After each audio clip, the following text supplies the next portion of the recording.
अधिवेशन काळात त्यांनी आंबा आणि काजू नुकसान भरपाई संदर्भात प्रश्न उठवलेला होता आणि त्यांना आता नुकसान भरपाई जाहीर केली. मी महायुती सरकारचं मनापासून कौतुक करतो, आभार मानतो. अनेक वर्षांपासूनची ही मागणी आहे. 2013 नंतर कोकणाला एवढा मोठा निधी आंबा आणि काजू शेतकऱ्यांना मिळाला. आमची मागणी तीच होती की कोकणातला शेतकरी कधीच काय मागत नाही आणि त्यातल्या त्यात आंबा आणि काजू शेतकरी काहीच मागत नाही. त्यांच्या मागणीला आवाज नव्हता आणि म्हणून जे काय मी सभागृहामध्ये मांडू शकलो त्यांनी त्यांची बाजू घेतली आणि सरकारचं मनाचं मोठेपण की सरकारने पण तात्काळ लगेच त्याला मान्यता दिली. ही जी रक्कम आली आहे ह्याच्यानंतर विम्याची रक्कम येणार आहे.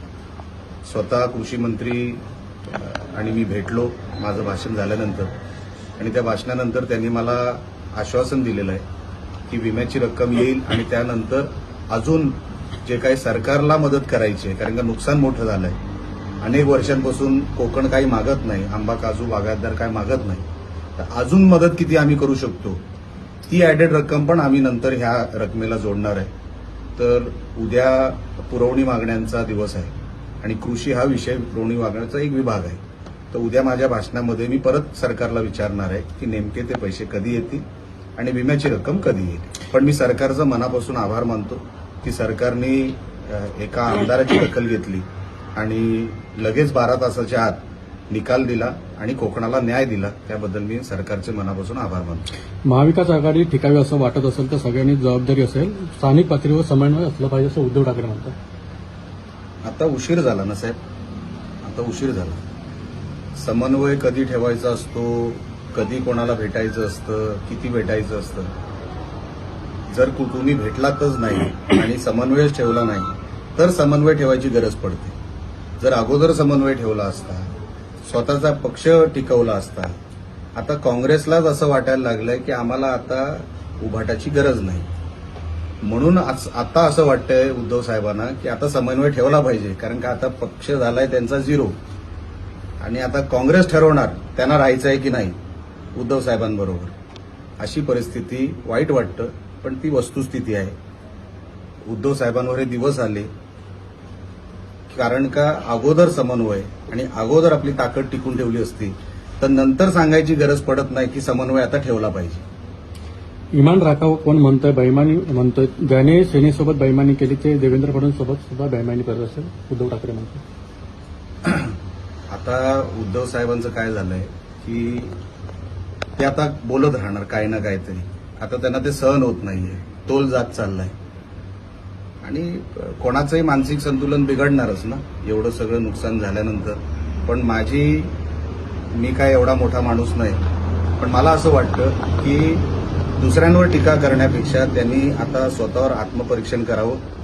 पक्षाला कसं वेग देता येईल, कसं मोठं करता येईल, त्यांनी इंटरनल आता एकमेकांशी बोललं पाहिजे. बघा, लोक त्यांच्याकडून फुटतायत, ते फुटून कोणाकडे चाललेत ते महत्वाचं नाही, तुमच्याकडून का फुटतायत त्याचं कधी आत्मपरीक्षण आपण करणार आहात की नाही, की नुसतं दुसऱ्यांवर टीका करणार आहात. संजय राऊतांसारखा माणूस तुमच्याकडे आहे, त्या माणसामुळे झालेलं नुकसान आणि इतर सगळ्या गोष्टींमुळे झालेलं नुकसान आपण कधीतरी त्या विषयावर चर्चा करणार आहेत की नाही इंटरनल पक्षामध्ये, की नेहमी दुसऱ्यांवर टीका करणार. अहो, दुसऱ्यांची चूक काय? तुम्ही उद्या माझ्याकडे आलात, माझ्या पक्षामध्ये आलात, माझी काय चूक? तुम्हाला तिकडे योग्य वाटत नसेल म्हणून तुम्ही माझ्याकडे आलात ना. तर तसं वातावरण तुम्ही का तयार केलं नाही तुमच्या पक्षामध्ये? आणि जर हे तयार होत नाही, तुम्ही रोज उठून टीका करणार, हे काय बरोबर नाही. हे कधीतरी थांबलं पाहिजे आणि त्यांनी स्वतःहून उद्धव साहेबांनी आत्मपरीक्षण केलं पाहिजे. उद्धव ठाकरेंनंतर आता संजय दिना पाटलांच्या मतदारसंघामध्ये राज ठाकरे सुद्धा आता फिरणार आहेत. राज साहेब त्या मतदारसंघामध्ये सोडून द्या, मुंबईभर फिरले, महानगरपालिकेला किती आले, किती निवडून आले माहिती काढा. मनसेचे किती आले. मी काय सांगणार नाही. मी राजसाहेबांचा आदर करणारा व्यक्ती आहे, मी त्यांना खूप मानतो. पण राजसाहेबांनी आता फिरून काही उपयोग होणार नाही. बीएमसीच्या निकालामध्ये प्रत्येक पक्षाला आपलं स्थान कळलेलं आहे, तसं मनसेलाही कळलेलं आहे, म्हणून आता फिरून काही उपयोग नाही.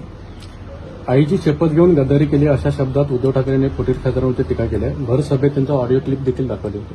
मी तेच म्हणतो, तुम्हाला का सोडून गेले ह्याचं आत्मपरीक्षण आपण करा साहेब.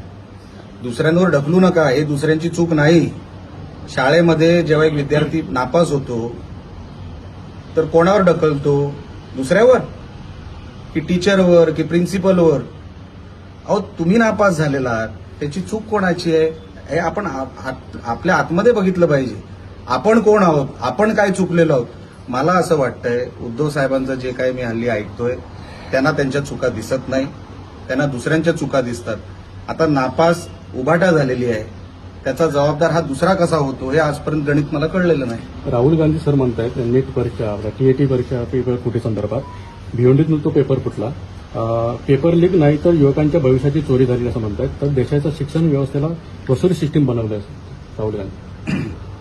आरोप ते नेमके काय करतात एकदा बघायला लागेल. मी काय तुम्ही सांगताय म्हणून मी अजून राहुल गांधींचं स्टेटमेंट ऐकलेलं नाही आणि नेमकं काय झालंय भिवंडीला ह्याचा पण मी एकदा हे करतो, डिटेल घेतो आणि मग आपल्याशी बोलतो.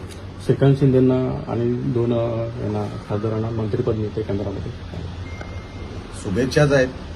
आणि सन्मान्य श्रीकांत भाऊनी खासदार म्हणून जे काम केलं, जे डेलिगेशन ते वेगवेगळ्या देशांमध्ये घेऊन गेले, तिकडे जे देशाचं रिप्रेझेंटेशन केलं, मोदी साहेबांना आणि त्यांचे जे काही मध्ये बातम्या आल्या, अशी लोक मंत्रिमंडळामध्ये असल्यानंतर मोदी साहेबांच्या सरकारमध्ये फायदाच होईल. कारण काही रिझल्ट देणारी लोक आहेत, सतत जनतेमध्ये राहणारी लोक आहेत, जनतेच्या प्रश्नांवर लढणारी लोक आहेत आणि स्वतः श्रीकांत भाऊ हे शिकलेले आहेत.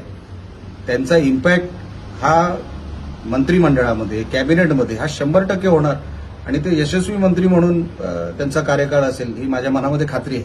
सर, पाऊस नसल्यामुळे भात शेती संकटात आली आहे. अधिवेशनानंतर आपण दौरे करणार का पाहणी दौरे?